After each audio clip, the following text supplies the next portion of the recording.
في الفيديو اللي فات ابتدينا نتكلم على التكست فورماتنج وعرفنا ايه هو تنسيق النصوص وشفنا مع بعضينا اول 4 عناصر وعرفنا ايه الفرق ما بينهم، وحبيت اشرح في الفيديو اللي فات ال4 عناصر دول عشان خاطر هم اعتبر ال4 عناصر اللي متشابهين جدا في الاستخدام. ودلوقتي هنشرح مع بعض 5 عناصر نقدر برضه نستخدمهم في التكست فورماتنج وهنشوفهم دلوقتي مع بعض. اول عنصر حابب اشرحه هو عنصر المارك.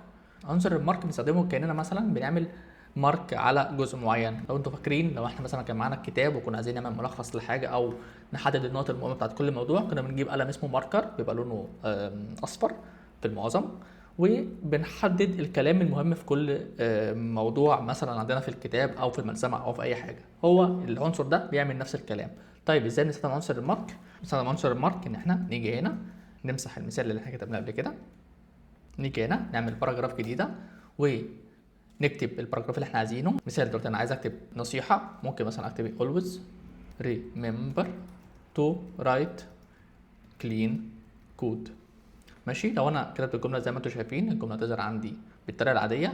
لو انا مثلا عايز احدد كلمه remember عشان خاطر تخلي العين تروح عليها او تعرف الناس ان هي تعتبر دي الكلمه المهمه، عشان خاطر طبعا بعدها يقروا الجمله الباقيه اللي هي تو رايت كلين كود، واللي احنا نكتب كود طبعا نضيف وسهل يتقري من الناس التانية. اقدر مثلا اكتب هنا مارك بالطريقه دي، بعمل اوبننج تاج وكلوزنج تاج وباخد كلمه ريمبر وبحطها جوه مارك.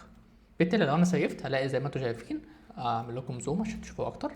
بالتالي زي ما انتم شايفين بنلاقي ريمبر اتعمل عليها مارك بالقلم الاصفر. بالتالي لما هاجي اقرا الجمله اللي عندي هبقى فاهم ان كلمه ريمبر اعتبر كلمه مهمه او عموما اللي بعدها مهم، فبالتالي عيني هتقع على ريمبر وهكمل القرايه اللي هي مثلا تو رايت كلين كود.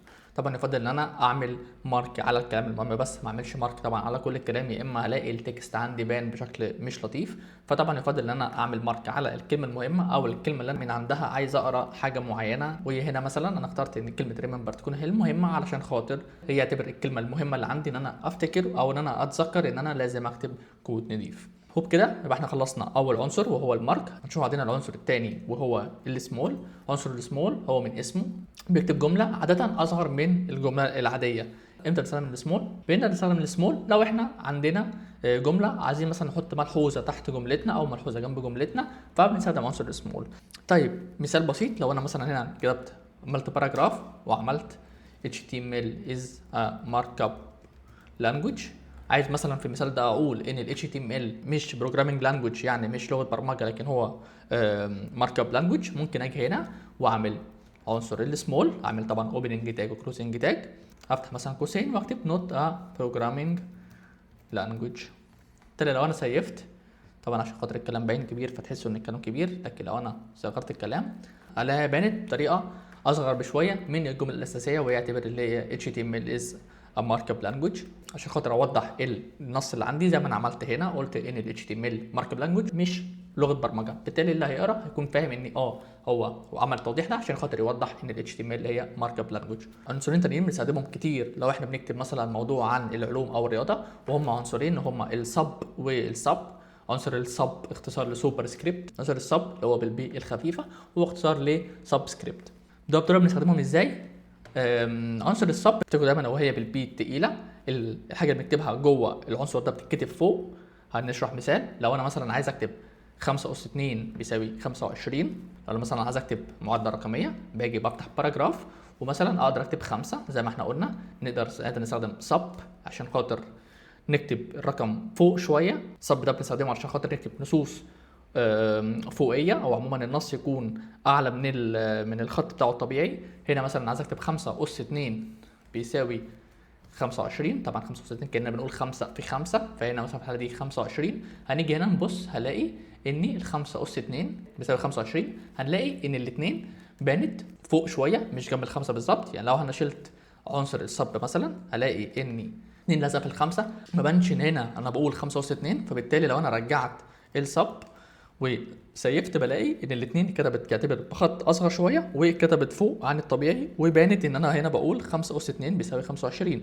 ده عنصر السب بالبي التقيله. بالبي الخفيفه افتكروا دايما ان هي بحط تحت السطر الطبيعي. لو انا مثلا هنا جيت وعايز اكتب مثلا ان الميه مثلا احنا بنقول مثلا في العلوم الميه هي H2O، اللي هي مثلا الميه بتحتوي على ذرتين هيدروجين وذره اكسجين، باجي هنا مثلا بكتب اتش واعمل سب، المره دي بي خفيفه عشان اكتب ال2 تحت الاتش، وبعمل هنا مثلا 2، وباجي بعد السب واكتب او، هلاقي هنا ان ووتر از اتش، ال2 بانت تحت في الطبيعي، ما بانتش جنب الاتش على طول، وبانت تحت. طبعا هنا في مسافه نقدر نمسحها، ان احنا نيجي هنا ونمسحها عشان خاطر تفهم بالطريقه دي. يبقى احنا كده قدرنا نستخدم عنصرين، الصب بالبي التقيله وصب بالبي الخفيفه، عشان خاطر اقدر اكتب النص فوق السطر الطبيعي ونص تحتيه، زي ما احنا هنا استخدمناه في الرياضه وزي ما احنا استخدمناه هنا في الميه وكتبنا H2O. اخر عنصر اشرحه وهو عنصر ال ABBR، وهو جاي من كلمه abbreviation. يعني ايه كلمه abbreviation بالعربي؟ معناها كلمه اختصار.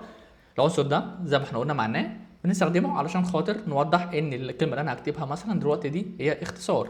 انا هنا مثلا في المثال ده جيت قلت ان HTML is a markup language. طبعا لو انت فاهم HTML هتكون عارف ان ال HTML هي اختصار لكلمه Hypertext Markup Language، لكن لو انت مش عارف معناها هتتوه ومش هتكون عارف ايه هي ال HTML اللي احنا كاتبينها هنا.